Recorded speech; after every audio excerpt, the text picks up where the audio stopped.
अब जो गुज़िश्ता 2 दिन से महमूद अली साहब के बयान को लेकर एक बड़ा तनाज़ा खड़ा कर दिया गया। उसके बाद कोई लीडर पैदा हुआ है तो हमारा तिरंगा का दूसरा महात्मा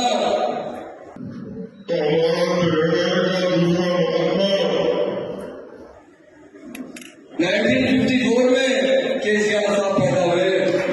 तमाम नाज़रीन को प्यार भरा सलाम। उम्मीद है कि आप सभी खैर आफियत से होंगे। नाज़रीन, जिस तरीके से उर्दू मीडिया फेडरेशन की जानिब से जो खास मुलाकात का प्रोग्राम महमूद अली साहब के साथ किया गया था, लेकिन अब जो गुज़िश्ता 2 दिन से महमूद अली साहब के बयान को लेकर एक बड़ा तनाज़ा खड़ा कर दिया गया।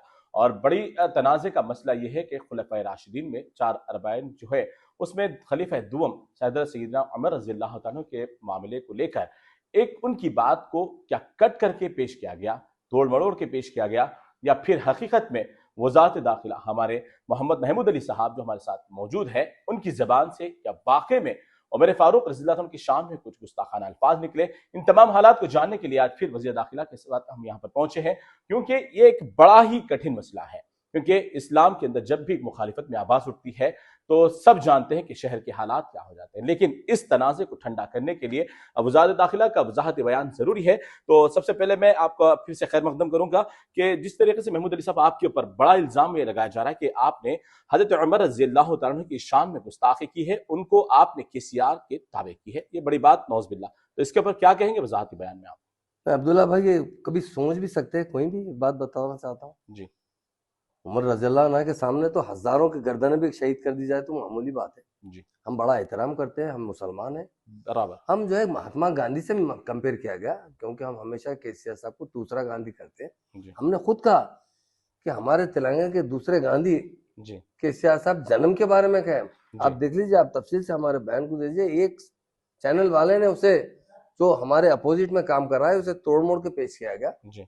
और मैं कल खुद बहुत बड़े बड़े उलमाओं के साथ बैठा था, मुफ्तियों के साथ बैठा था खम्मम में। जी। पूरा उस पर डिस्कस भी किया और कहा कि वो तोड़ मोड़ के पेश करने के बाद भी किसी को तकलीफ है तो मैं दिल से माफी चाहता हूँ, कहा। और मैं तो बहुत एहतराम करने वाला आदमी हूँ, और उलमा, बहुत उलमाओं को और मशाइखीन हजरात को, और खासकर हमारे खुलफाए राशिदीन तो बहुत बड़े हैं, वो किधर से किधर मिला सकते हैं। आप मैं माजरत से कहना चाहता हूँ कि लोग इस तरह से सोच रहे हैं, वो बहुत, हम तो ख्वाब में क्या सोच भी नहीं सकते ऐसी बात। आपकी बात को लेकर मतलब तमाम मुसलमानों में बरहमी की लहर फैली हुई है कि हकीकत में आपकी जो वीडियो को तोड़ मड़ोड़ के पेश किया गया उसके तो हम वजाहत करेंगे, लेकिन आप उन तमाम लोगों को जो बरहमी की हालत में है, आपके खिलाफ बहुत सारे नाजिबा अल्फाजों का भी इस्तेमाल हो रहा है, उनके लिए क्या कहेंगे आप? मैं उनसे कहता हूँ कि आप सोचिए, जी। हम भी मुसलमान हैं और हम भी बहुत हलाल रोजी खाते हैं, बहुत पक्के मुसलमान हैं, बहुत ईमान पे चलने वाले मुसलमान हैं। हम किसी तरह किसी कोने में भी इस बात नहीं सोच सकते। जी। हमारी गर्दन भी कट जाएगी तो हम नहीं सोच सकते खुलफाए राशिदीन का जो मुकाम होता है। जी। मैंने कहा कि महात्मा गांधी से किसी ने सवाल किया था कि आप कैसा हिंदुस्तान देखना चाहते हैं। जी, हमने सुना है। क्योंकि महात्मा गांधी इस्लामी लीडर से बहुत अच्छा वाकिफ है। जी। उन्होंने कहा, मैं बहुत से लोगों के बारे में, हुक्मरानों के बारे में पढ़ा हूँ, और सबसे अच्छा रूल रहा तो हजरत उमर फारूक रज़ियल्लाहु अन्हु का जमाने का रूल रहा है। उसी तरह का रूल जो है मैं देखना चाहता हूँ, इस तरह अमन, उस तरह तरक्की चाहता हूँ। और नौज़बिल्लाह मैं किस तरह भी बोल ही नहीं सकता, और उसे तोड़ मोड़ के पेश किया गया। अगर किसी को मेरी वजह से, इस बयानबाजी की वजह से कोई तकलीफ है तो मैं कल भी कहा हूँ कि माफी चाहता हूँ, आज भी कहता हूँ कि माफी चाहता हूँ। लोग जो है बहुत जल्दबाजी में, कुछ लोग जो है गलत गलत तरीके से इसको पेश करने की कोशिश कर रहे हैं। और मैं जो बयान दिया था, आप तफसील से देख, मैं कहा गांधी जी के बाद तेलंगाना का दूसरा महात्मा पैदा हुआ तो केसीआर साहब। जी। तो यानी वजाहती तौर पर यह वाज़ेह है कि महमूद अली साहब का जो बयान था कि महात्मा से किसी ने सवाल किया कि किस तरीके का आप रोल चाहते हैं, तो उन्होंने उमर फारूक रज़ियल्लाहु अन्हु के दौर की बात कही, और यहाँ पर इनके बात को किस तरीके से तोड़कर पेश किया गया वो हम आपको बराबर हमारे अपने तमाम मीडिया चैनल्स के जरिए बताएंगे। लेकिन मैं उन तमाम से भी कहना चाहता हूं कि कुछ मफाद परस्ती, चाहे आपका अपने मुहासिमत किसी भी ताल्लुक से हो, कोई भी सियासी पार्टी से आपका ताल्लुक हो, लेकिन मजहब इस्लाम को लेकर आप जिस तरीके से तनाज़ा खड़ा कर रहे हैं, ये आपके अपने लिए नुकसानदा हो सकता है, ये शहर के लिए नहीं बल्कि आलम इस्लाम के लिए नुकसानदा हो सकता है।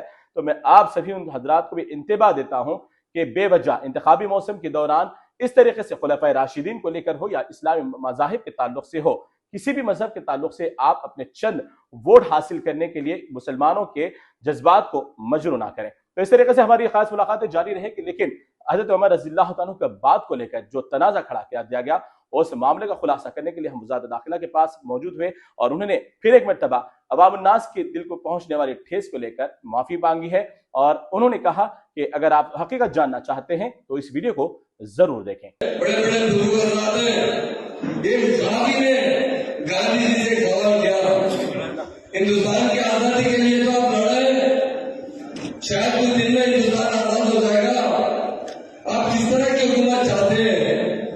तो गांधी जी ने क्या जवाब दिया?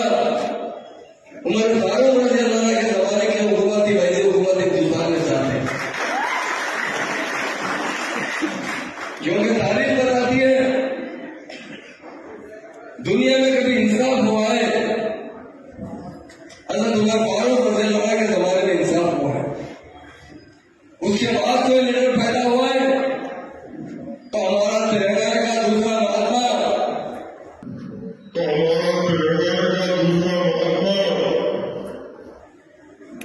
1954 में केसीआर साहब पैदा हुए। उसके बाद कोई लीडर पैदा हुआ है तो हमारा तिरंगा का दूसरा महात्मा, 1954 में केसीआर साहब पैदा हुए, जिन्होंने तिरंगा वापिस खींच के लाया, लाकर